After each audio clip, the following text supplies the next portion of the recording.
Hello दोस्तों, आशा है आप सभी मस्त होंगे। जैसा कि आज हम प्रारंभ करने वाले हैं हिंदी का एक पठन और पाठन प्रारंभ कर रहे हैं, तो आप सभी साथियों से निवेदन है कि जो भी कॉम्पिटिटिव एग्ज़ाम जहां पर हिंदी पूछी जाती है, चाहे वह UP home guard, UP police, UPSI, UP TET, C TET और अन्य एग्ज़ाम, एसएससी जीडी, जहाँ पर भी हिंदी पूछी जाती है आमतौर पर, वह सबके लिए कहीं न कहीं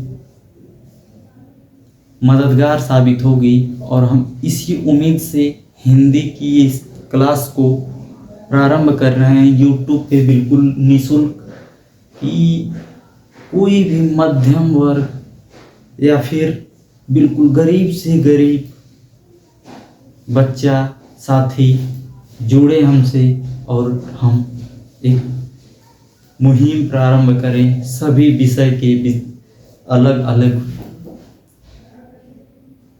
साथियों द्वारा, जो कि अध्यापकगण हैं। मैं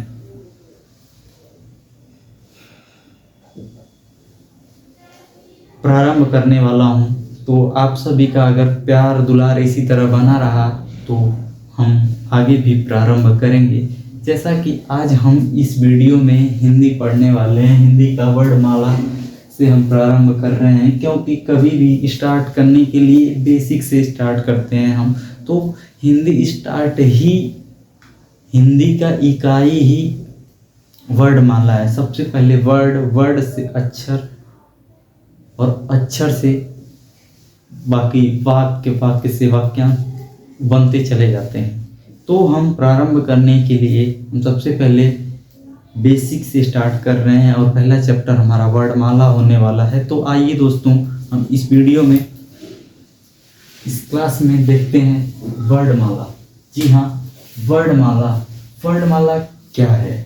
तो वर्ड का मतलब अक्षर। माला एक मोतियों का, जैसे कि माला होता होगा, तो एक लड़ी में पिरोया हुआ, जैसे कि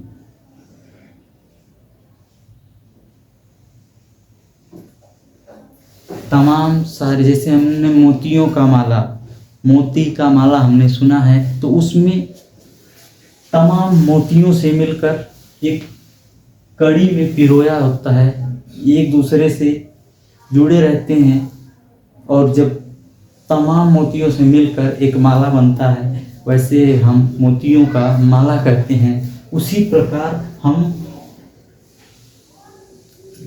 एक नहीं, कम से कम आपके तमाम अक्षरों, वर्ड से मिलकर वर्णमाला बनता है, जिसको कि हम एक एक करके जानेंगे, जो कि जिनकी संख्या 52 होती है। कंप्लीट वर्णमाला की संख्या 52 होती है। बावजूद इसके हम एक एक करके देखेंगे और हम स्टार्ट करते हैं। वर्णमाला क्या है? सबसे पहले हमें ये जानना जरूरी है, वर्ड क्या है।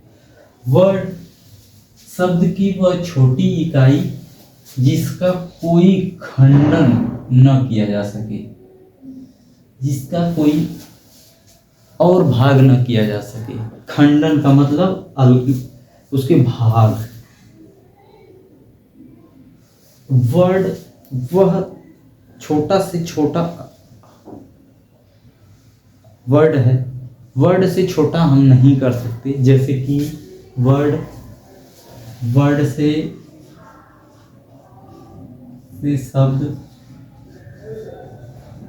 शब्द से वाक्य,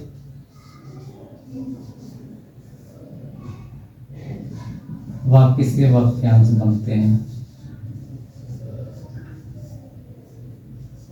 तो वैसे ही सबसे पहले हम वर्ड को पढ़ रहे हैं। जी बिल्कुल। तो वर्ड क्या है?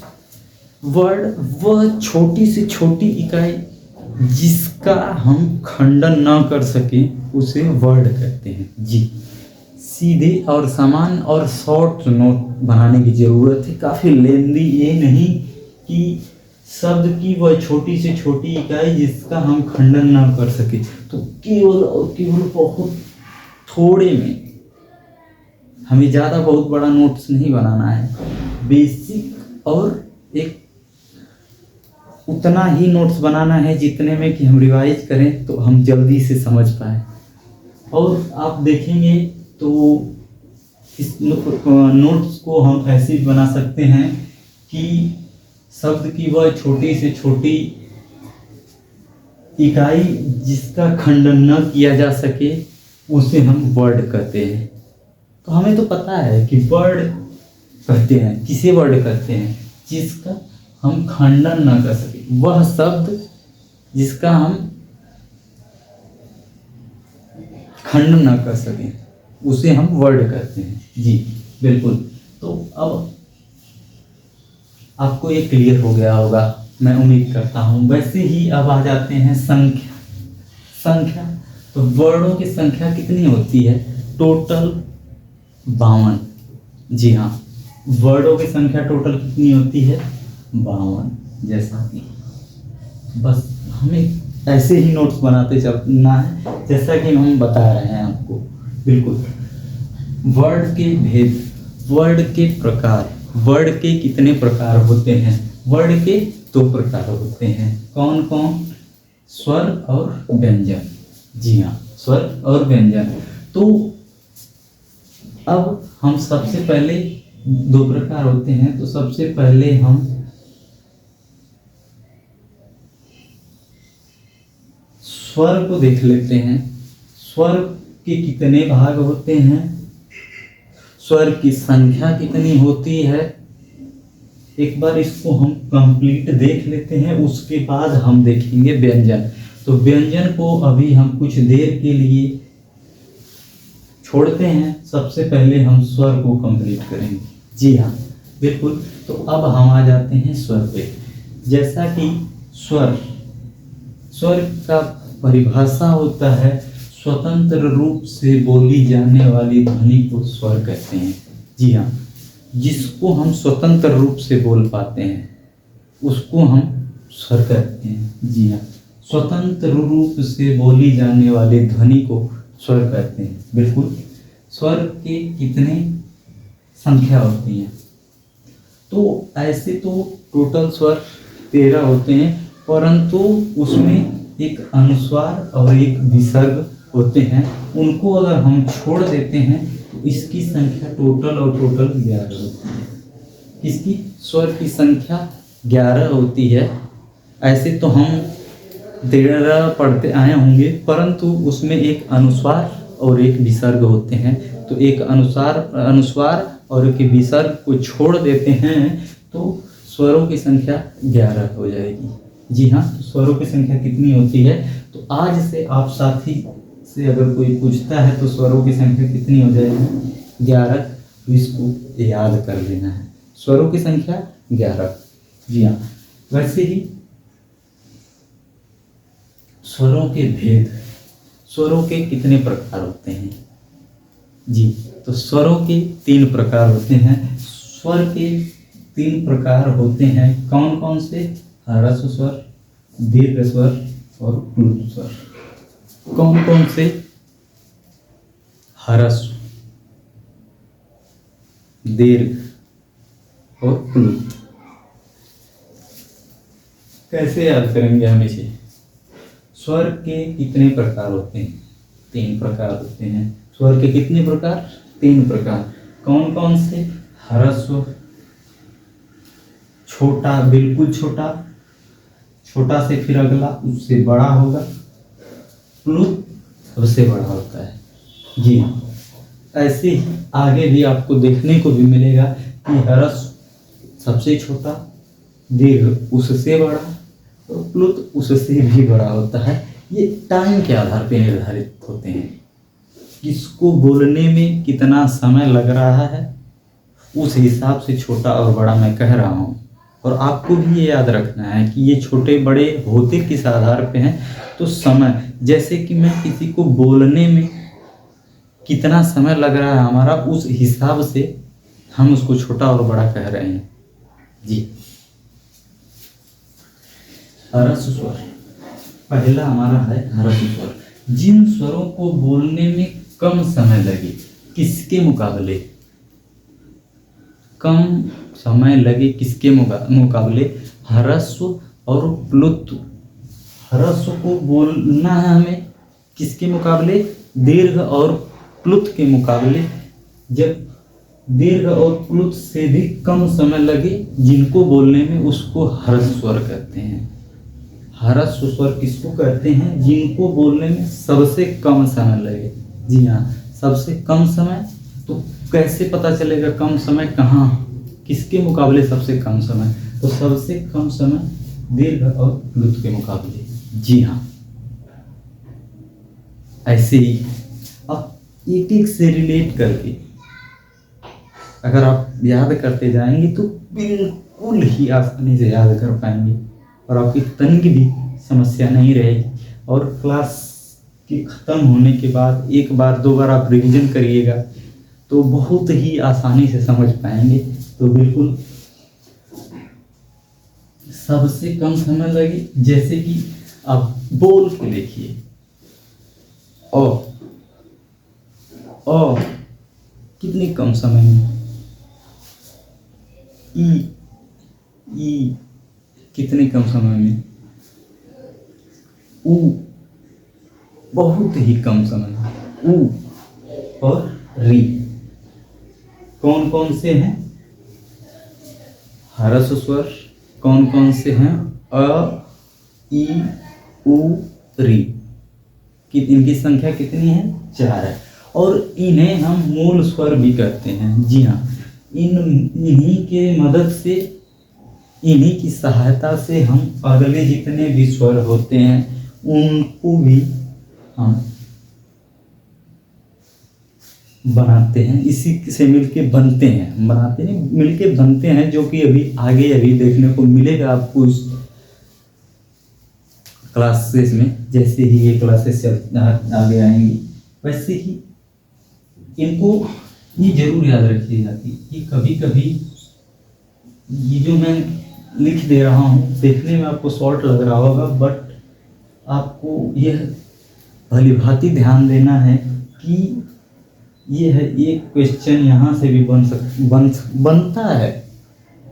मूल स्वर किसे कहते हैं, आपने तो अब तक आपको अगर मैं केवल ये पढ़ाऊँ, ये बताऊँ ह्रस्व स्वर किसे कहते हैं, तो और ई उ री को कहते हैं। परंतु वहीं पे सवाल आपको ह्रस्व स्वर ना पूछ के यह भी पूछ सकता है मूल स्वर किन्हें कहते हैं, तो वहाँ पर भी आपका आंसर हो जाएगा अ, ई, उ और री।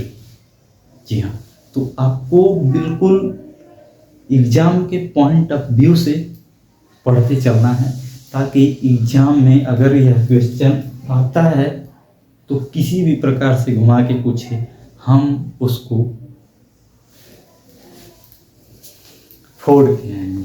जी हाँ, ऐसे ही दीर्घ स्वर, दीर्घ स्वर आपको नाम से ही दीर्घ, जैसे कि आपने सुना होगा दीर्घ आयु मतलब लंबी आयु, वैसे दीर्घ। अब जब हम दीर्घ का अर्थ ही होता है बड़ा, दीर्घ का अर्थ ही होता है बड़ा। दीर्घ स्वर, दीर्घ किससे दीर्घ, ह्रस्व से दीर्घ। किस आधार पे, तो आपको बता दूं, ये दोनों उच्चारण समय के आधार पे।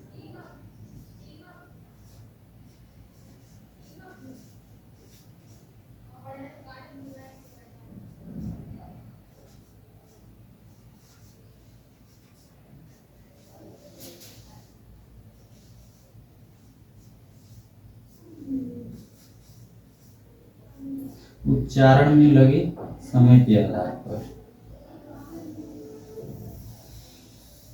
मैं छोटा और बड़ा किस बेस पे कह रहा हूँ, उच्चारण में लगने वाले समय के आधार पे। बिल्कुल यह चीज आप जरूर ध्यान दीजिएगा। दीर्घ स्वर किन्हें कहते हैं, दीर्घ, दीर्घ का अर्थ ही होता है बड़ा। किससे बड़ा? तो ह्रस्व से बड़ा। किस आधार पे बड़ा है? तो समय के आधार पर बड़ा है। जिन स्वरों को बोलते समय ह्रस्व की तुलना में दोगुना समय लगता है, ह्रस्व की तुलना में दोगुना समय लगता है, अर्थात ह्रस्व से बड़ा हुआ, ये दोगुना बड़ा हो गया। ह्रस्व की तुलना में दोगुना समय लगे। किन किन अक्षरों में? आप बोल के देखिए। आ, उ, ये बड़ा उ है। ए, ऐ, ओ और औ याद रखने की चीज है, क्योंकि ये जितने भी हैं देखिए तो किस में आएंगे? दीर्घ स्वर में। कौन कौन है? आ, उ, ए, ऐ, ओ और औ। जी हाँ, तो ये है हमारे दीर्घ स्वर। अब अगला हमारा आ जाएगा आपका प्लुत स्वर। अब हम प्लुत स्वर की बात कर रहे हैं आगे।